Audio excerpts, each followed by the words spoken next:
Hai, aku Arif. Video kali ini aku akan membahas tentang pengertian video sinematik yang lebih dalam, dari awal sampai akhir.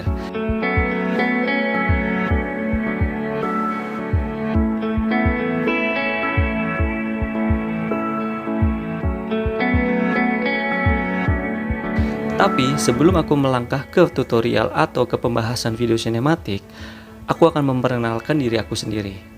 Aku adalah Arif Pratomo Yektiwibowo. Aku adalah kelahiran Purwokerto, Kabupaten Banyumas, kota kecil yang penuh kenangan. Banyak pertanyaan kepada diriku tentang, "Bang, kenapa sih suka videografi? Videografi itu susah loh, Bang."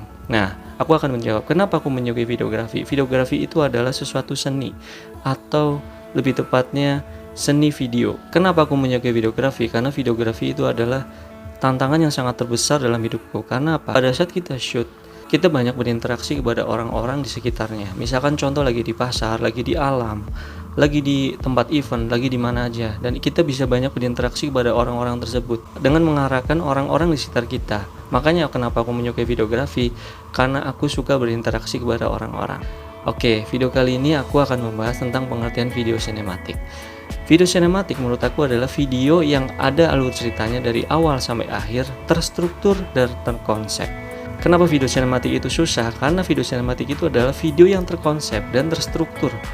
Makanya aku akan bahas video ini agak panjang dan aku hanya menggunakan mic apa adanya, bawaan Samsung. Dan kenapa aku nggak membeli mic itu? Karena aku akan mengedukasi. Sebenarnya kita itu berkarya itu nggak harus dengan alat-alat yang mahal. Kita bisa menggunakan HP, contoh seperti aku shoot menggunakan HP dengan mic apa adanya, dengan lampu ring light, dengan lampu bohlam biasa. Tapi yang penting pesannya tersampaikan. Video kali ini emang agak panjang. Aku akan membahas lebih detail, tapi mungkin nanti akan dibikin part 1, part 2, part 3, mungkin sampai 4. Agar kalian itu lebih mendalam memahaminya tentang video sinematik. Karena belakangan ini video sinematik itu banyak disalahartikan. Orang banyak membuat video-video tentang sinematik dengan hashtag sinematik, padahal video itu belum tergolong sinematik. Makanya aku akan menjelaskan gimana caranya kita bisa membuat video sinematik. Oke, aku akan membahas lebih dalam tentang video sinematik. Jadi, tahapan-tahapan membuat video sinematik itu yang harus kalian lakukan adalah yang pertama adalah pre-produksi atau cerita atau konsep atau ide atau narasi yang udah dipersiapkan. Terus yang kedua adalah produksinya, syutingnya.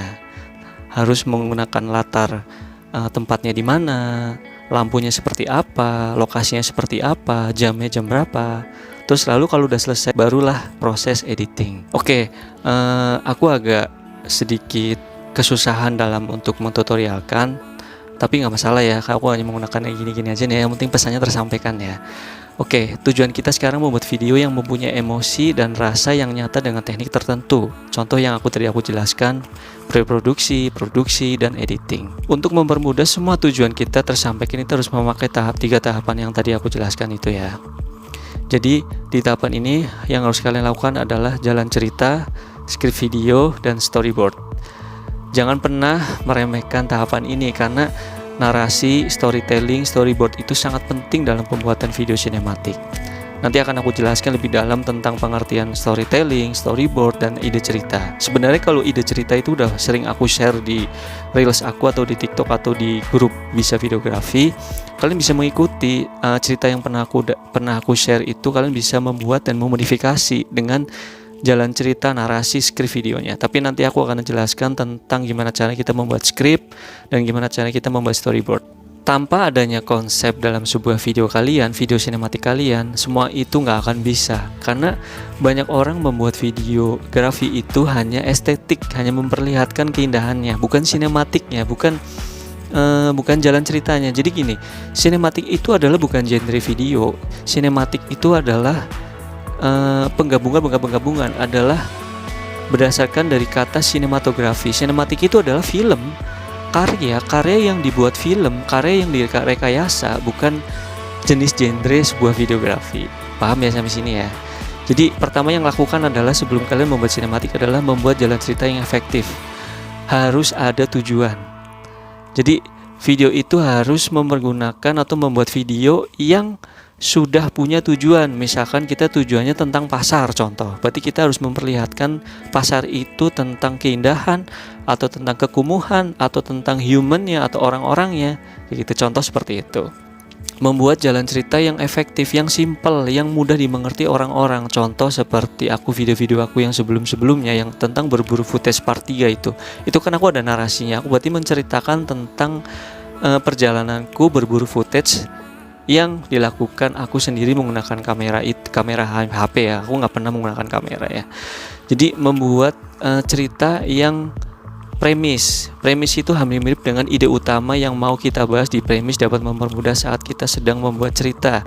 Contohnya misalkan aku seorang konten kreator yang membuat tutorial video sinematik. Berarti kan aku akan menjelaskan tentang video-video gimana cara kita membuat video sinematik. Seperti itulah, itu topik utama kita itu adalah tentang membahas cara membuat video sinematik. Jadi tujuan utamanya seperti itu.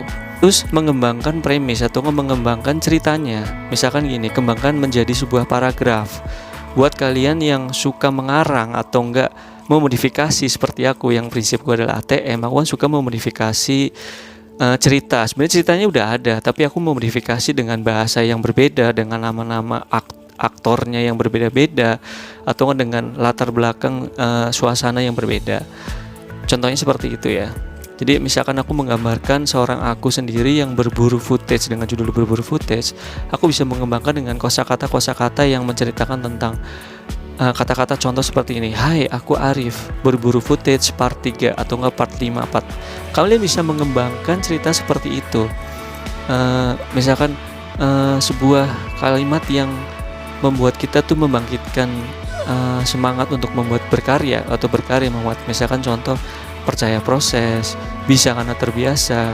Sebuah videografi itu hanya ada bagus dan jelek. Contoh, karena videografi itu kalau kita nggak membuat, kapan kita dinilai sama orang-orang kan? Nah, video aku sebelumnya udah aku buatkan konten seperti itu karena aku ingin menyemangati kalian yang masih kurang semangat dalam membuat videografi. Bikin cerita yang unik, yang sesuai dengan genre kalian, atau enggak gini, kalian menyukai genre horor, atau enggak menyukai genre percintaan, atau enggak menyukai genre tentang keindahan alam. Jadi kalian harus tahu dulu genre kalian tuh menyukai di film apa, atau enggak di videografi apa. Karena videografi itu kan luas ya, ada jedak-jeduk, ada horor, ada cinta, ada kehidupan sehari-hari gitu loh. Kalian harus bisa mengembangkan cerita kalian sendiri. Contoh gini deh, gampangannya gini. Kalian sebenarnya dalam kehidupan sehari-hari kalian bisa membuat cerita kehidupan sehari-hari kalian. Contoh dari pakai sepatu, dari mulai mandi, terus berdandan, terus pakai sepatu, terus naik motor, terus sampai ke tempat lokasi kalian bekerja, atau sampai ke lokasi kalian nyampe di sekolahan. Kalian bisa mengembangkan cerita itu. Terus setelah udah menemukan titik di mana kita membuat ceritanya, narasinya, belum narasi, idenya, misalkan ide tentang kehidupan sehari-hari, kalian barulah mengarah ke narasi video. Kalian yang sudah selesai membuat jalan cerita, kalian harus membuat naskah dalam video tersebut. Video itu fungsinya untuk mempermudah saat kita syutingnya dan editingnya, biar nanti nggak mengingat-ingat lagi. Tadi aku udah take shootnya itu tentang pakai sepatu. Oh, berarti harus ditulis tuh storytellingnya. Oh, aku di shoot angle yang menggunakan sepatu. Setelah itu aku nyetel menyetel motor atau enggak mobil gitu. Itu harus ada naskahnya biar nanti kalian tuh nggak pusing pada saat kalian editing maupun syutingnya. Ya contoh gini, misalkan gini, aku lebih ke praktekan lagi ya. Misalkan jam 7 aku bangun tidur. Habis bangun tidur aku minum air putih, terus aku mandi, terus aku menggunakan pakaian, terus aku menyetel motor itu untuk berjalan ke pekerjaan kita atau enggak ke sekolah. Nah, itu kalian dibikin ceritanya. Misalkan di detik-detik ini, misalkan kamu bikin jam 7 nanti aku mandi. Nah, kalian tulis tuh jam 7 aku mandi. Nah, mandinya itu nggak perlu diperlihatkan mandinya ya, maksudnya gitu ya. Tapi yang penting ada angle shootnya tentang kamu tuh mau mandi, terus kamu tuh dandan, terus kamu pakai sepatu, terus kamu menyetel motornya atau mobil, terus di perjalanan kalian shoot tentang perjalanan menuju sekolahan atau enggak tempat pekerjaan. Terus yang kedua, tulis lokasinya misalkan yang pertama tadi kan di rumah ya, berarti lokasi syutingnya di rumah.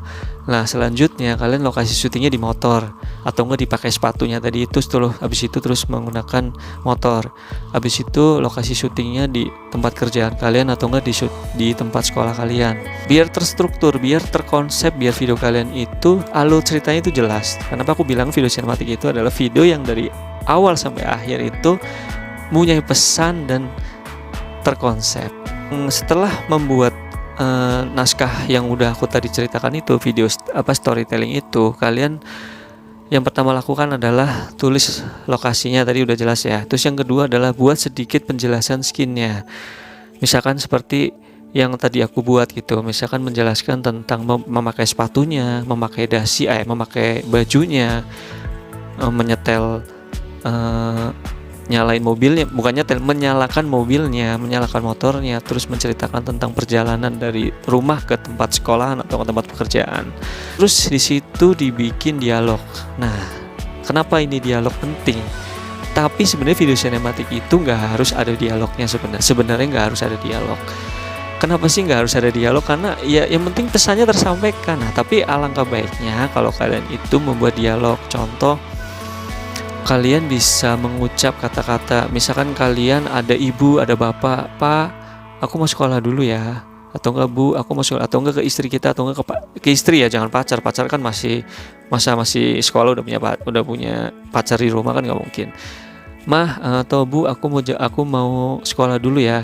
Nah di situ adegan-adegan kayak salim atau enggak salaman ke orang tua itu diperlihatkan dengan bahasa-bahasa seperti itu. Lalu habis itu kalian bisa bikin vlog, semi vlognya. Contoh seperti ini, "Halo guys, setelah aku tadi udah mandi, aku udah gosok gigi, aku menggunakan motor dan aku udah menggunakan sepatu, aku mau berangkat dulu ya, aku menggunakan motor." Terus ditutup kayak gini misalkan, contoh seperti itu. Terus kalian shoot tentang perjalanan menggunakan motornya misalkan gitu. Nanti video part 2-nya aku jelaskan lebih detail lagi ya, karena ini videonya kan panjang, aku akan upload di YouTube ya.